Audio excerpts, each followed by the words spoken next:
Inihanda na ng mga taga-Sarangani Heroes welcome sa kanilang congressman at mabasang kabaong Manny Pacquiao. Hinihintay din nila ang pagtupad ni Pacman sa isa sa kanyang mga pangako sa probinsya. Alamin natin kung ano ito. Saksi si Bernadette Reyes. Margarito is showing the referee that he has the stamina, the ability to throw punches, and the ability to take the punch.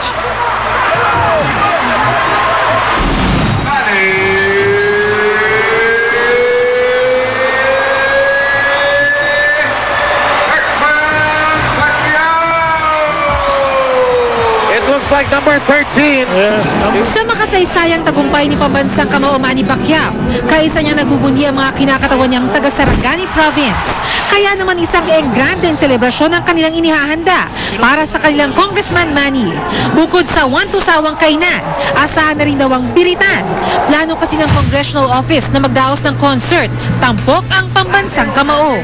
Isa itong kapitolyo ng Sarangani sa pinagpipiliang pagdarausan ng Heroes Welcome para kay Manny. Malawak kasi ang lugar, tamang-tama para sa isang malakihang selebrasyon. Actually, tentative pa lang naman yung 25 and subject for approval pa ni Congressman kung okay sa kanya. Pwede rin magbago. Yung tinitignan namin mga option is malamang pwede magkaroon ng concert. Magpasalibot kami ng party, palitso nung mga fireworks.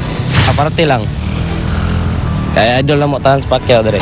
Planong isabay ang Heroes Welcome sa Munato Festival sa November 25, isang selebrasyon ng mayamang kultura ng Sarangani. Pero higit sa kasiyahan, hiling ng mga Sarangan ng isang bagay na ipinangako ni Manny noong nangangampanya pa lang siya sa pagkakongresista. Anong proyekto ba yung inaasahan nyo? Siyempre, hospital. Una niyang promise, hospital. Walang provincial hospital ang Sarangani Province. Actually, nakikishare lang tayo sa hospital ng General Santos City.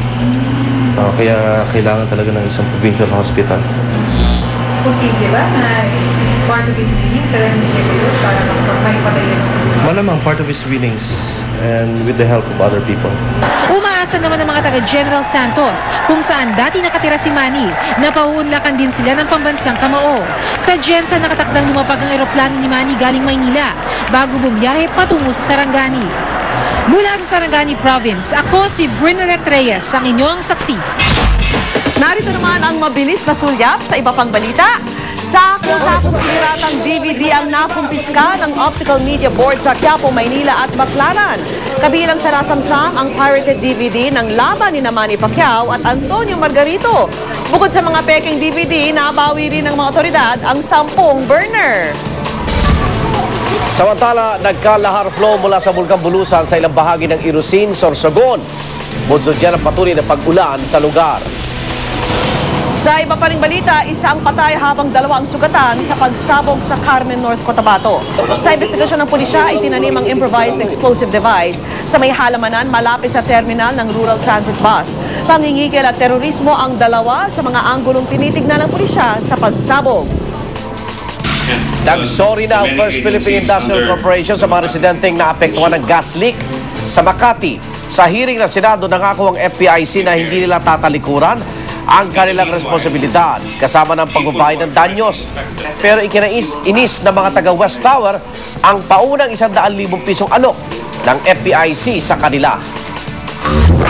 At sama-sama natin saksihan 40 araw bago magpasko. Tiangge at Carnival sa gilid ng Marikina River binuksan na. Balitang hatid ng isang ligo na katotohanan. Sa sama-sama natin pagiging saksi.